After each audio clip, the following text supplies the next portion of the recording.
Congratulations on the spine race, Jasmin. Thanks. Absolutely fantastic. I just wondered, what's the best way to build endurance? Steadily building up miles and doing long runs. I actually find that hill walking is the best thing for me for building up endurance for really long things, because actually on the really long things you do quite a lot of walking anyway. So the fittest I've probably ever been is after sort of 7 to 10 day hikes in the mountains where we carry all our stuff. So we're carrying quite big rucksacks. We're at altitude, and we just we're doing a lot of ascent. So when I get back from those sorts of trips, which we do probably once a year, I always feel really fit then. So that's probably the best way. Awesome, that sounds like a great way to train. And is it just running and hiking that you do, or do you ever do any kind of cross training like biking, swimming? Yeah, so I do quite a lot of swimming. So I do quite a lot of outdoor swimming at the moment. We live right by a reservoir, so I'm really lucky that I can do that. Literally sort of walk out my house and get in the water. In the last couple of years ago I bought a wetsuit, so now I can actually do proper training and stay in for reasonable amounts of time. So that probably, I do, hiking with my daughter on my back. So contrary to what some people have understood, I don't run with her on my back, but I do hike with her on my back, and that's good training as well. Yeah, that's a heavy weight, isn't it? Yeah. Getting heavier. Yeah.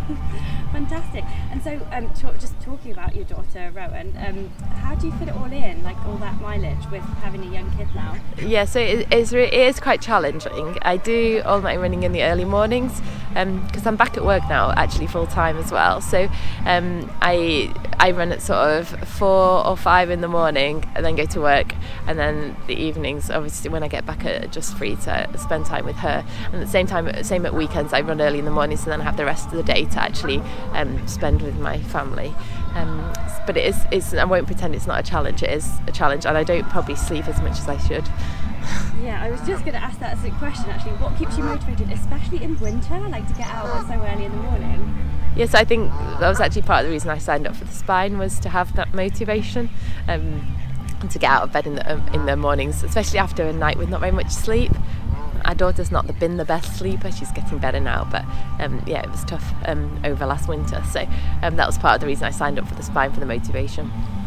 And what did your training look like for the spine, just in a nutshell, like a weekly training session? So I guess the mileage built up from probably about 40 miles a week in September to I was running 100 miles a week by New Year, and that by then included doing back-to-back long days, and I built up my pack weight. Initially I was carrying sort of 2 kilos, and then that built up to about 6 kilos. My final pack weight for the spine was about 5.5 kilos. So back-to-back long runs, and I also did some speed work and hill sessions as well. So it was kind of a bit of a mix during the week. During the week I was probably running an hour to an hour and a half a day, and no more than that, and then at weekends maybe 4 hours both days. Fantastic. And what increments did you build up the pack weight and the mileage?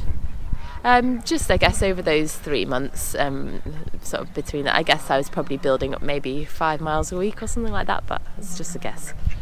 Yeah, so just play it by ear. Yeah. And what was the hardest part of the spine race for you? Because you made it look really easy, like to me all the video footage that we saw. Was it ever hard?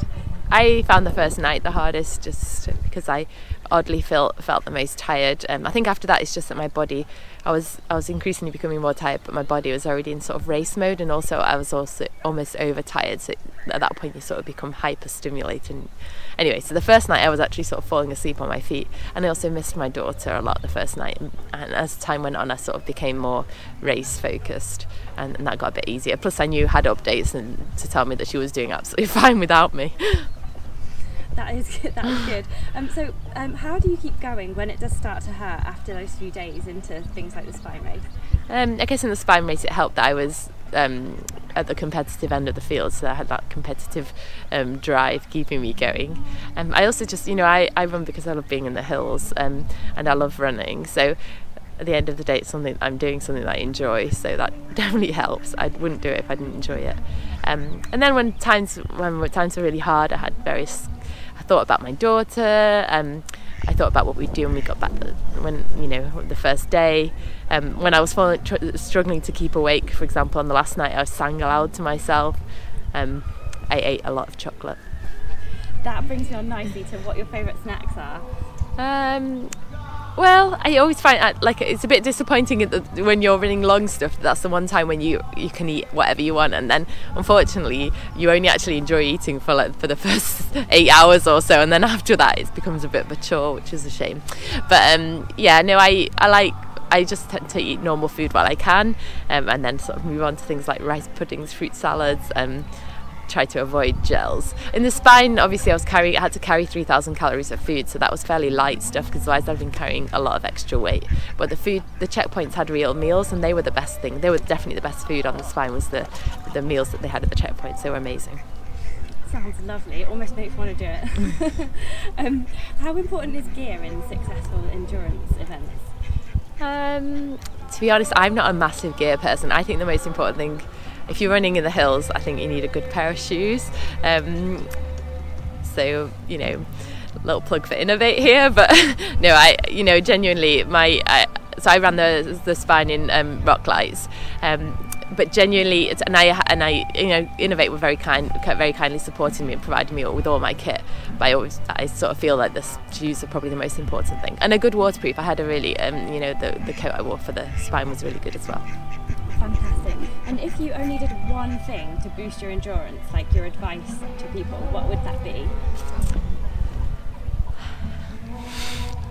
I guess it would just be long days out on the hills, and if to achieve that, you need a bit of extra motivation, then I would suggest organising some long runs with friends, because they always keep you going.